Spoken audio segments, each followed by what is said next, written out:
Bonjour à toutes et à tous et bienvenue dans un nouvel épisode de la Diva du Feng Shui. Je suis ravie de vous retrouver aujourd'hui pour explorer un sujet fascinant qui, vous allez voir, peut véritablement transformer l'énergie de votre espace. C'est l'utilisation des miroirs en Feng Shui. Dans cet épisode, nous allons découvrir comment les miroirs peuvent servir de remède feng shui pour améliorer votre intérieur, amplifier les énergies positives et favoriser une meilleure circulation de l'énergie chez vous. Le rôle des miroirs en feng shui. Les miroirs en feng shui sont souvent appelés les aspirateurs d'énergie. Ce terme peut sembler curieux, mais il fait référence à leur capacité unique à capter et à refléter l'énergie qui circule dans un espace. Contrairement à d'autres éléments décoratifs, les miroirs ne sont pas seulement là pour embellir une pièce, ils ont le pouvoir d'influencer la qualité de l'énergie, appelée chi, qui circule autour de vous. Un miroir bien placé peut multiplier les effets des bonnes énergies et refléter l'harmonie et la prospérité dans tout votre espace. Mais attention, mal placé, il peut aussi causer des déséquilibres ou amplifier des énergies négatives. D'où l'importance de bien comprendre comment les utiliser. Selon les cas, les miroirs vont servir à ajouter de la lumière dans un lieu trop sombre, à attirer l'énergie dans un espace, rediriger ou réorienter un flux d'énergie, étendre une surface dans un lieu trop petit, restaurer une surface manquante, dynamiser un secteur du bagua ou renvoyer un chi négatif ou néfaste. Alors, où placer les miroirs? L'un des aspects les plus cruciaux de l'utilisation des miroirs en Feng Shui est leur placement.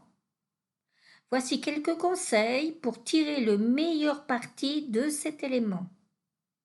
Dans le salon, placer un miroir dans le salon peut ouvrir l'espace et rendre la pièce plus accueillante. Vous pouvez le placer au-dessus du canapé par exemple, sous réserve qu'il ne se trouve pas en face de la porte d'entrée. Dans la salle à manger, est souvent considérée comme un symbole de prospérité en Feng Shui. Placer un miroir ici peut doubler l'abondance en reflétant la table et les repas partagés, symbolisant ainsi une multiplication des ressources.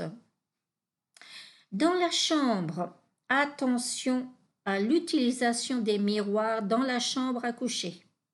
En Feng Shui, il est déconseillé de placer un miroir face au lit. Pourquoi?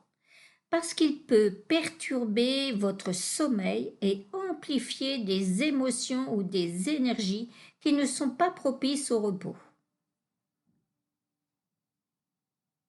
Par réflexion, cela augmente aussi le nombre de personnes dans le lit, ce que la plupart du temps nous ne voulons pas. Si possible, évitez de voir votre reflet depuis le lit. Dans l'entrée est le lieu où l'énergie entre dans votre maison. Un miroir peut être une excellente option ici, à condition qu'il soit placé correctement. Il doit élargir l'espace et inviter l'énergie à entrer, mais ne doit pas être placé directement face à la porte. Il est préférable de positionner le miroir sur un mur perpendiculaire à la porte d'entrée pour capter l'énergie tout en la laissant circuler harmonieusement. Si vous placez le miroir face à votre porte d'entrée, L'énergie rentre par votre porte d'entrée et par réflexion du miroir va ressortir aussitôt. C'est donc pour ça que c'est déconseillé. Alors maintenant, les types de miroirs à privilégier. Tous les miroirs ne se valent pas en feng shui. Leur forme, leur cadre et même leur taille ont une importance. Les miroirs ronds, ils sont particulièrement bénéfiques car ils symbolisent l'harmonie et l'unité. Ils sont parfaits pour encourager une énergie douce et équilibrée.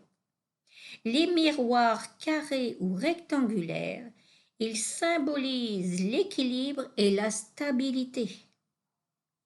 Les miroirs octogones, ils dénotent la puissance et symbolisent la représentation du bagua, c'est-à-dire l'octogone utilisé en feng shui.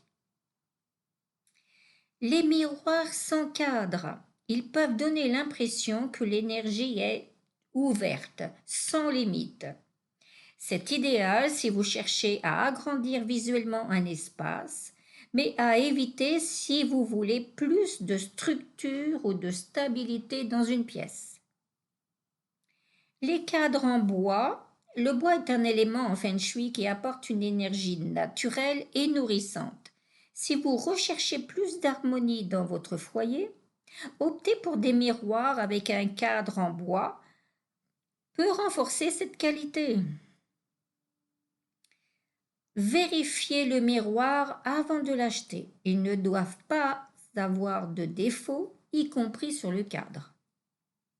Évitez l'usage de miroirs fumés ou vieillis, ainsi que les miroirs en mosaïque ou quadrillés, car l'image se reflète de façon soit partielle ou soit multipliée.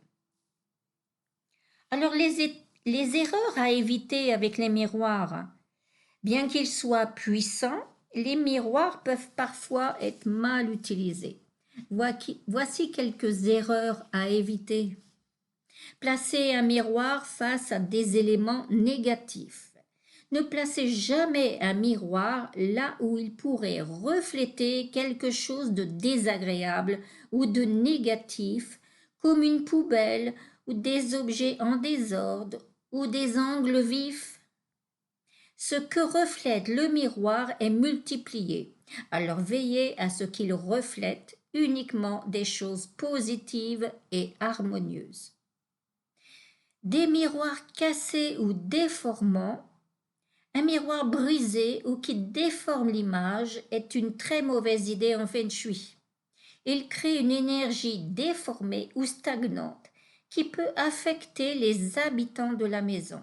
Il est essentiel d'utiliser des miroirs en bon état, propres et sans fissures. Voilà pour ce tour d'horizon sur l'utilisation des miroirs en feng shui. Comme vous l'avez compris, un miroir n'est pas seulement un objet pratique ou décoratif, il a le potentiel d'influencer l'énergie de votre environnement de manière puissante. Alors choisissez et placez vos miroirs avec soin, en respectant ces principes pour favoriser un flux d'énergie harmonieux chez vous. Merci de m'avoir écouté. Si vous avez des questions ou si vous souhaitez en savoir plus, n'hésitez pas à me contacter via mes réseaux sociaux.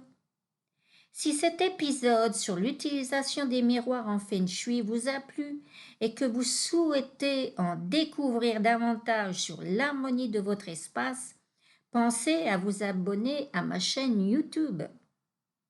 Vous serez les premiers informés des nouveaux épisodes remplis de conseils pour transformer votre intérieur.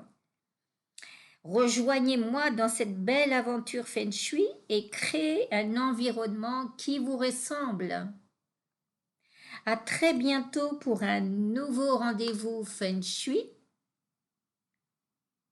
Restez inspirés, restez équilibrés et que la paix et l'harmonie vous guident toujours. Avec gratitude. Francine Caillard, la diva du feng shui.